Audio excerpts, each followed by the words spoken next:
Terrorist Akram Seri, the former Afghan police chief in Tehran, Russia's recent advances in the south of Ukraine, and Putin's appreciation of the North Korean military, and the hearing of the sound of an explosion and the announcement of a military presence in Tehran. Iran has been in the news for weeks. Hello, welcome to this news service. Afghanistan's media reported on the terrorist Akram Seri, the former Afghan police chief in Tehran, in the period before the Taliban took over. Akram, who was scheduled to attack Tehran the other day, died in one of the hospitals in the city due to severe injuries. Officers identified the unidentified armed man on Wednesday in one of the areas of Tehran and shot him and his partner. During the attack, one of his companions was killed, and he himself was taken to the hospital. He was one of the former police chiefs of the provinces of Baghlan and Takhar during the previous government of Afghanistan, who had emigrated to Iran after the Taliban's terrorist group came to power.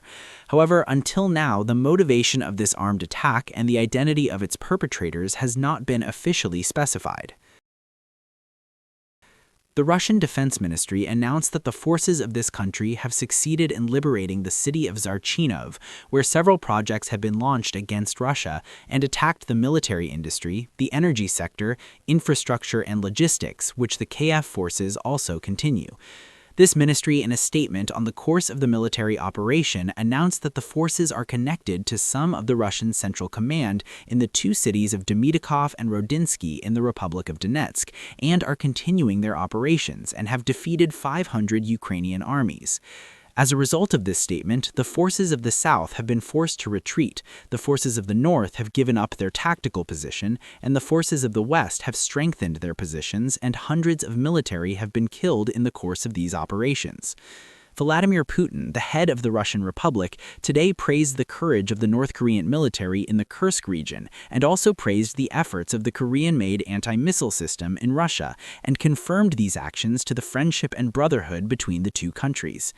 In Putin's message, Kim Jong-un said that the participation of some of the Korean military in the liberation of the Kursk region and the subsequent operations of the Korean-made anti-missile system in Russia is a clear indication of the friendship and brotherhood between Russia and the Democratic Republic of Korea.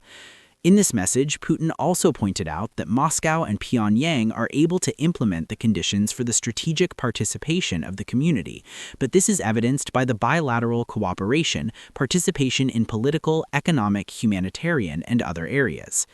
Valery Gerasimov, the head of the Russian armed forces, reported that soldiers and officers of the Korean People's Army carried out official missions in the Kursk region.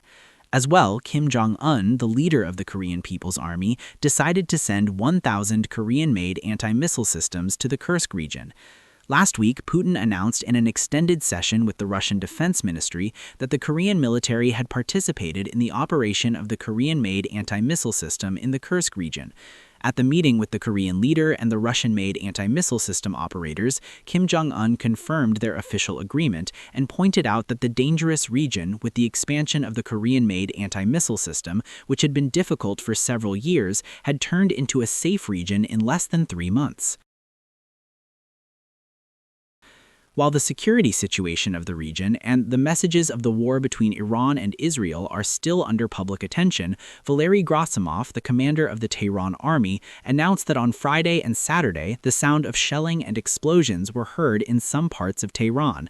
According to him, those sounds are part of the staging of the Battle of El Abaitul Muqaddasi 16, and the citizens should not be worried, and the people should keep calm when they hear these sounds.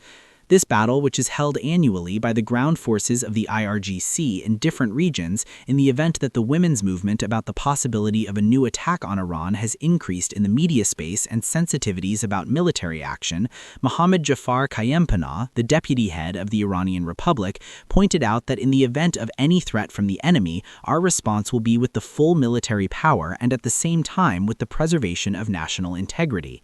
This statement was made in a space where analysts speak of the pressure in the context of the war between Iran and Israel. In a political debate, Mehdi Kuchikzadeh, the representative of the Iranian parliament, stated that the Iranian representative in the international organization about the negotiation with the United States against the policies of the entire regime and the independence of the country said that we do not need to negotiate with them. And despite the direct negotiation with the United States, for what? To bomb us again? Mohammad Islami, the head of the Iranian Atomic Energy Organization, in response to the statement of Rafael Grossi and his use of the term Damocles sword, said about an Iranian news program that he can only say that the head of the entire agency has made it clear that part of the process is hostile. He criticized Grossi, said that the head of the entire agency must act according to the agreed balance, but he follows the orders of the West, and this behavior has undermined the agency's position. Islami said today it has become clear that the pressure that the Americans have put on the Iranian nuclear industry for 25 years is completely justified, and even in their national security strategy, they have also stated that they do not seek their benefits through international organizations. At the meeting of the Security Council, the representative of the United States stated that Iran, with the continuation of its commitment to a progressive nuclear program without the supervision of the international community, will not be able to achieve its goals. In his latest statement, the agency announced that sanctions should be repealed through a common mechanism. Sanctions of 1696 and 1929 must be repealed. Washington called these measures a return to Tehran as part of international surveillance, a topic that is being pursued in the context of threats related to Israel's re-attack on Iran. At the same time, the Secretary of State said that America only enters a direct and meaningful dialogue, and the actual condition is a non-nuclear deal within Iran. In contrast, Amir Saeed Irani rejected the zero-nuclear condition and said that Tehran will not back down under pressure. Meanwhile, Benjamin Netanyahu announced on his next week's trip to Washington about Iran's nuclear program and the next stage of Iran's nuclear program.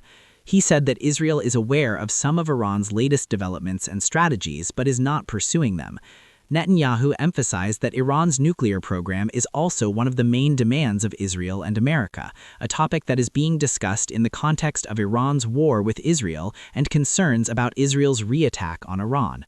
Thank you for staying with us.